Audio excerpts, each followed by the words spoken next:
अस्सलाम वालेकुम। ਇਹ ਉਹ ਲੋਕ ਨੇ ਜਿਨ੍ਹਾਂ ਦੀ ਵਜ੍ਹਾ ਨਾਲ ਤੁਹਾਨੂੰ ਦੱਸਿਆ ਸੀ ਕਿ ਉਹਨੂੰ ਬੜੀ ਤਕਲੀਫ ਹੋਈ ਹੈ। ਇਹਨਾਂ ਨੂੰ ਅਸੀਂ ਕਲਮਾ ਪੜ੍ਹਾਉਂਦੇ ਹਾਂ। ਇਹਨਾਂ ਨੂੰ ਅਸੀਂ ਕਿੱਥੋਂ ਕਲਮਾ ਪੜ੍ਹਾਉਂਦੇ ਹਾਂ ਕਿ ਵਿਚਾਰੇ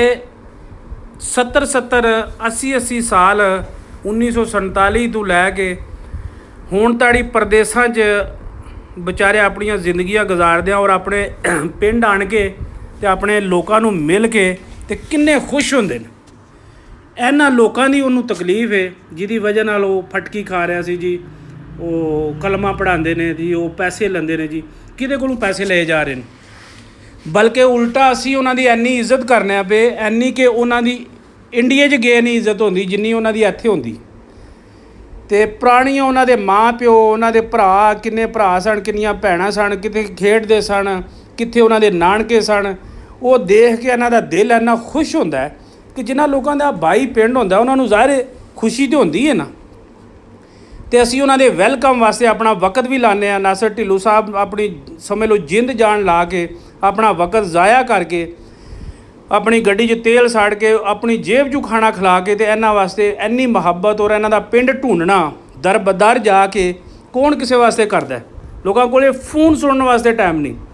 ਅਸੀਂ ਉਹਨਾਂ ਨੂੰ ਕਈ ਦਿਨ ਲੈ ਕੇ ਰੋਡਾਂ ਦੇ ਉੱਤੇ ਖੱਜਲ ਹੋ ਕੇ ਅਤੇ ਉਹਨਾਂ ਦੇ ਆਬਾਈ ਪਿੰਡ, ਉਹਨਾਂ ਦੇ ਮਾਂ ਪਿਓ ਦੇ, ਉਹਨਾਂ ਦੇ ਵਰਸਾ ਜਿਹੜੇ ਉਹਨਾਂ ਦਾ ਦਾਦਾ ਪੜਦਾਦਾ, ਉਹਨਾਂ ਦੇ ਪਿੰਡ ਜਿਹੜੇ ਉਹਨਾਂ ਦੇ ਸਕੂਲ ਸਨ, ਉਹਨਾਂ ਦੀਆਂ ਲੱਗੀਆਂ ਬੋੜਾਂ ਉੱਥੇ ਲੈ ਕੇ ਜਾਂਦੇ ਹਾਂ ਔਰ ਉਹਨਾਂ ਨੂੰ ਮਿਲਾਉਂਦੇ ਹਾਂ। ਅਤੇ ਇਹਦੀ ਉਹਨੂੰ ਬੜੀ ਤਕਲੀਫ ਹੋਈ ਹੈ ਉਸ ਸਿੱਖ ਯਾਤਰੀ ਨੂੰ। ਮੈਂ ਸਮਝਦਾ ਕਿ ਬਈ ਤੁਹਾਨੂੰ ਅੱਗੇ ਵੀ ਦੱਸਿਆ ਸੀ ਵੀ ਇਹ ਕਾਲੀਆਂ ਬੇੜਾਂ, ਇਹ ਦੇਖੋ ਨਾ, ਇਹ ਬੋੜਾਂ ਲੱਗੀਆਂ, ਇਹਨਾਂ ਥੱਲੇ ਖਲੋ ਕੇ ਇਹਨਾਂ ਦੀਆਂ ਛਾਵਾਂ ਲੈ ਕੇ ਉਹ ਸਮਝਦੇ ਨੇ ਕਿ ਅਸੀਂ ਆਪਣੇ ਮਾਂ ਪਿਓ ਦੀਆਂ ਛਾਵਾਂ ਥੱਲੇ ਖਲੋਤੇ ਹਾਂ, ਕਿਉਂਕਿ ਇਹ ਉਹਨਾਂ ਦੇ ਪਿਓ ਨੇ ਲਾਈ ਸੀ।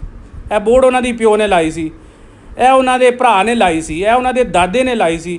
ਉਸ ਖੁਸ਼ੀ ਦਾ ਇਜ਼ਹਾਰ ਉਹ ਐਸਾ ਮਹਿਸੂਸ ਕਰਦੇ ਨੇ ਕਿ ਇਹਦੀ ਹਵਾ, ਇਹਦੀ ਠੰਡੀ ਹਵਾ ਐਸੇ ਤਰ੍ਹਾਂ ਹੀ ਹੈ ਕਿ ਜਿਸ ਤਰ੍ਹਾਂ ਸਾਡਾ ਮਾਂ ਪਿਓ ਮੌਜੂਦ ਹੈ ਇੱਥੇ, ਕਿਉਂਕਿ ਉਹਨਾਂ ਦੀਆਂ ਨਿਸ਼ਾਨੀਆਂ ਨੇ ਇੱਥੇ।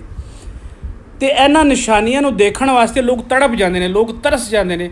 ਲੇਕਿਨ ਉਸ ਬੰਦੇ ਨੂੰ ਜ਼ਰਾ ਸਾਰੀ ਵੀ ਗੈਰਤ ਨਹੀਂ ਆ ਰਹੀ ਕਿ ਉਹ ਬਜਾਏ ਇਸ ਅੱਛੇ ਅਮਲ ਨੂੰ ਤਾਰੀਫ ਕਰਨ ਦੇ ਬਜਾਏ ਉਹਦੇ ਮੂੰਹ 'ਚੋਂ ਬੁਰੇ ਔਰ ਗੰਦੀ ਸੋਚ ਉਹਦੇ ਮੂੰਹ 'ਚੋਂ ਨਿਕਲਦੀ ਹੈ ਵੀ ਉਹ ਲੋਕਾਂ ਨੂੰ ਬਦਜ਼ਨ ਕਰ ਰਿਹਾ। ਉਹ ਲੋਕਾਂ ਨੂੰ ਕਹਿ ਰਿਹਾ ਕਿ ਬਈ ਉਹ ਪੈਸੇ ਲੈਂਦੇ ਨੇ, ਉਹ ਡਾਲਰਾਂ 'ਚ ਪੈਸੇ ਲੈਂਦੇ ਨੇ, ਉਹ ਕਲਮਾ ਲੋਕਾਂ ਨੂੰ ਪੜ੍ਹਾਉਂਦੇ ਨੇ। ਕਿਹਨਾਂ ਨੂੰ ਕਲਮਾ ਪੜ੍ਹਾ ਰਿਹਾ ਸੀ? ਉਹਨਾਂ ਨੂੰ ਨਾਲ ਖੜ ਕੇ, ਉਹਨਾਂ ਨੂੰ ਖਾਣਾ ਖਿਲਾ ਕੇ, ਉਹਨਾਂ ਨੂੰ ਮੰਜਾ ਬਿਸਤਰਾ ਦੇ ਕੇ, ਉਹਨਾਂ ਨੂੰ ਨਾਲ ਸਫ਼ਰ ਕਰਾ ਕੇ, ਉਹਨਾਂ ਦੇ ਪਿੰਡ ਜਾ ਕੇ, ਉਹਨਾਂ ਦੇ ਵੱਡਿਆਂ ਨੂੰ ਮਿਲਾ ਕੇ, ਉਹਨਾਂ ਦੇ ਟਿਊਬਵੈੱਲ ਲੱਗੇ ਹੋਏ, ਉਹਨਾਂ ਦੀਆਂ ਪੈਲੀਆਂ ਜਿਹੜੀਆਂ ਨੇ, ਉਹਨਾਂ ਦੇ ਰਕਬੇ ਜਿਹੜੇ ਨੇ, ਉਹਨਾਂ ਦੇ ਵਿੱਚ ਸਾਰੀ ਗੱਲ ਉਹਨਾਂ ਨੂੰ ਦੱਸ ਕੇ ਉਹਨਾਂ ਦੇ ਵੱਡੇ ਵਡੇਰਿਆਂ ਨੂੰ ਕੌਣ ਇੰਨੀ ਤਰਦਦ ਕਰਦਾ? ਤੁਸੀਂ ਕਰੋ ਹਮਲਾ। ਇਹ ਬੜੇ ਜਿਗਰੇ ਦੀ ਗੱਲ ਹੈ, ਇਹ ਬੜੀ ਖਾਨਦਾਨੀ ਗੱਲ ਹੁੰਦੀ ਹੈ, ਬੜੀ ਨਸਲੀ ਗੱਲ ਹੁੰਦੀ ਹੈ। ਹਰ ਬੰਦਾ ਨਹੀਂ ਕਰ ਸਕਦਾ।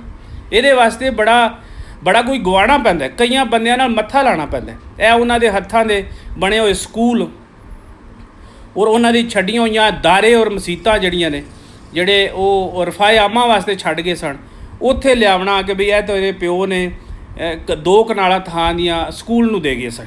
ਠੀਕ ਹੈ।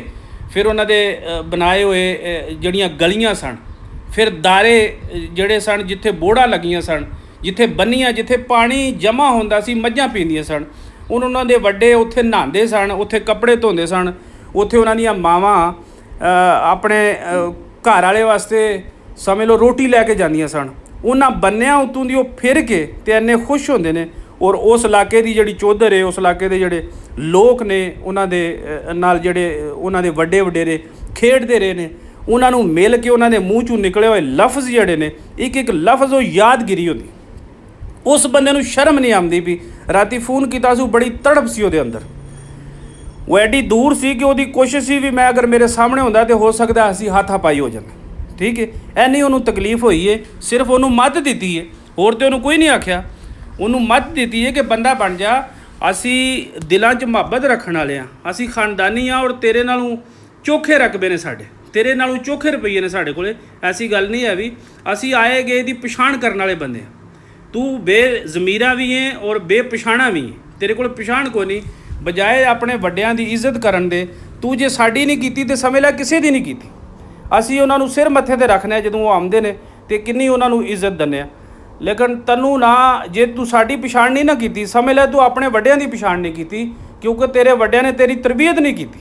ਜੇ ਤੇਰੀ ਤਰਬੀਅਤ ਸਹੀ ਹੁੰਦੀ ਤਾਂ ਤੂੰ ਸ਼ੁਕਰ ਕਰਦਾ ਕਿ ਯਾਰ ਉਹ ਕਿੰਨੀ ਆਪਣਾ ਦਿਹਾੜੀ ਭੰਨ ਕੇ ਵਕਤ ਦੇ ਕੇ ਹਫ਼ਤੋਂ ਇੰਤਜ਼ਾਰ ਕਰਕੇ ਫਿਰ ਉਹਨਾਂ ਨੂੰ ਲੈਣਾ। ਫਿਰ ਪਿੰਡ ਦੇ ਲੋਕ ਇੰਨੀ ਖੁਸ਼ੀ ਦਾ ਇਜ਼ਹਾਰ ਕਰਦੇ ਨੇ ਵੀ ਉਸ ਦਿਨ ਪੱਠੇ ਨਹੀਂ ਬਣਾਉਂਦੇ।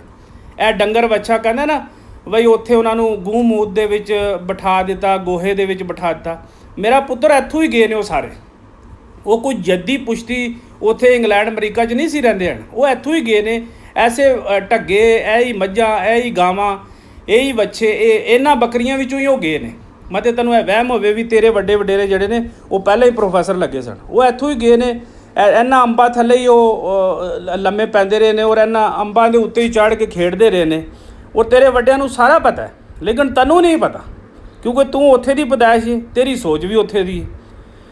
ਤੂੰ ਜੇ ਇੱਥੇ ਆਉਂਦਾ, ਤੇਰੇ ਵੱਡੇ ਇੱਥੇ ਦੇ ਹੁੰਦੇ, ਉਹਨਾਂ ਨੂੰ ਇਸ ਗੱਲ ਦਾ ਅਹਿਸਾਸ ਹੁੰਦਾ। ਇਹ ਹੁਣ ਜਿਹੜੀਆਂ ਮਾਵਾਂ ਜਿਹੜੀਆਂ ਐਡੀਆਂ ਵਡੇਰੀਆਂ ਭੈਣਾਂ ਨੇ ਉੱਥੋਂ ਆਉਂਦੀਆਂ ਨੇ, ਇਹ ਕੋਈ ਸਾਡੀਆਂ ਰਿਸ਼ਤੇਦਾਰ ਨੇ। ਇਹਨਾਂ ਦੇ ਅੰਦਰ ਇੱਕ ਖਿੱਚ, ਇੱਕ ਰਿਸ਼ਤਾ ਹੈ, ਉਹਨੂੰ ਯਾਦ ਰੱਖਣੇ ਵਾਸਤੇ ਉਹ ਇੱਕ ਨਿਸ਼ਾਨੀ ਦੇ ਤੌਰ 'ਤੇ ਇੱਥੇ ਆਣ ਕੇ ਉਹਨਾਂ ਨੂੰ ਕੀ ਲੋੜ ਹੈ ਇੰਨਾ ਪੈਸਾ ਲਾ ਕੇ, ਇੰਨਾ ਵਕਤ ਦੇ ਕੇ, ਅਤੇ ਉਹ ਇੱਥੇ ਸਿਰਫ ਉਹਨਾਂ ਦੀ ਇੱਕ ਪਛਾਣ ਹੈ। ਉਹਨਾਂ ਦੇ ਵਿੱਚ ਖੂਨ ਜਿਹੜਾ ਦੌੜ ਰਿਹਾ, ਉਹਦੇ ਵਿੱਚ ਉਸ ਮਿੱਟੀ ਦੀ ਖਿੱਚ ਹੈ ਜਿਹੜੀ ਕਿ ਤੇਰੇ ਵਿੱਚ ਨਹੀਂ ਹੈ। ਵੀ ਤੈਨੂੰ ਸ਼ਰਮ ਨਹੀਂ ਆ ਰਹੀ ਕਿ ਬਾਰ-ਬਾਰ ਤੂੰ ਨਾਸਰ ਢਿੱਲੋਂ ਨੂੰ ਬਦਨਾਮ ਕਰਨਾ ਪਿਆ, ਅੰਜਮ ਸਰੋਏ ਨੂੰ ਤੂੰ ਬਦਨਾਮ ਕਰਨਾ ਪਿਆ, ਰਾਣਾ ਸਾਹਿਬ ਨੂੰ।